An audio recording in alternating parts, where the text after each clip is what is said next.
Welcome to the Stateless Standard, where we hold the torch of truth against the darkness of statist deception. In a world built on coercion and control, one question towers above the rest.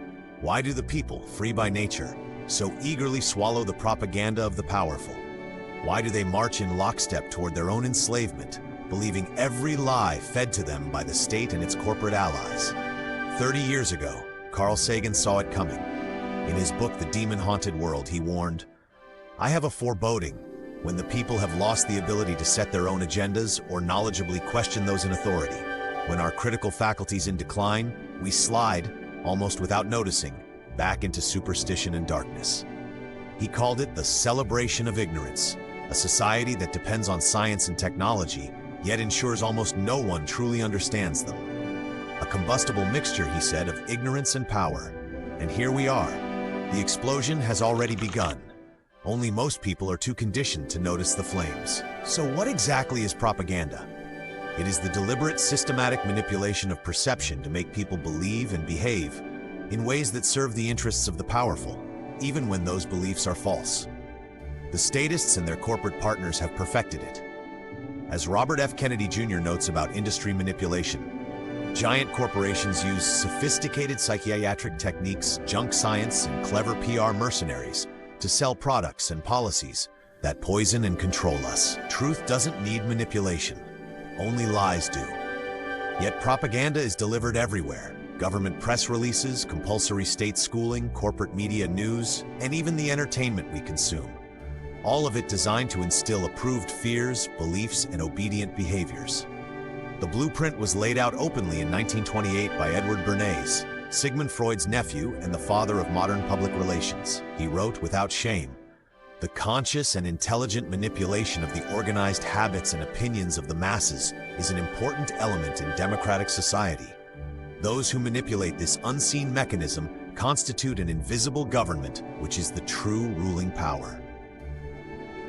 Bernays' admirer, Joseph Goebbels, took these techniques to their logical extreme in the Third Reich, noting that propaganda works best when people believe they are acting freely. Cynical, isn't it? The powerful don't hide their methods, they publish them, and still the masses obey.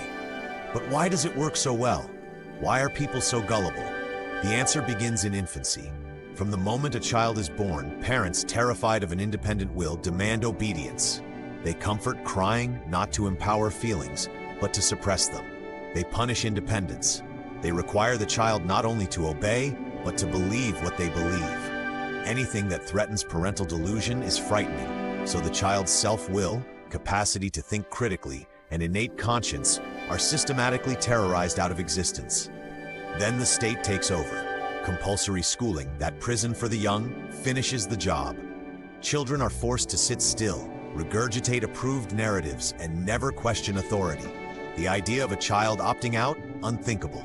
The state claims ownership over their time and minds, backed by force. As Jean-Jacques Rousseau observed, man is born free, and everywhere he is in chains. By adulthood, most people have never experienced true liberty. Freedom becomes a meaningless word, a parody. Critical thinking? Suppressed before it can emerge. The result?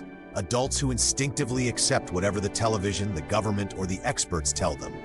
Questioning the dominant narrative doesn't even occur to them. And so the lies flow unchallenged.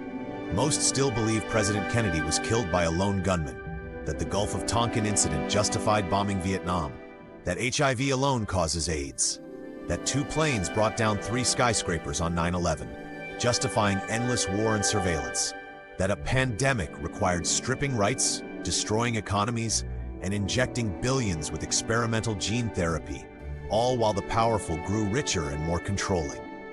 They believe we live in democracies where their vote matters, when in reality they choose between pre-selected puppets of the same ruling class. False flag attacks? Admitted throughout history, yet questioning them earns you the label conspiracy theorist. A neat trick. Dismiss inquiry as madness. This is how submissive obedience is manufactured, not through brute force alone, but through the systematic destruction of the independent mind, starting in childhood. The powerful rely on it. They need a population too broken to resist. But you are not condemned to ignorance. Reclaim your mind. Question every narrative pushed by the state and its media. Seek evidence. Think for yourself. Only a society of sovereign individuals, stateless, voluntary, and fearless, can extinguish the lies forever. If this resonates, subscribe to the Stateless Standard. Share this video. Light your own torch.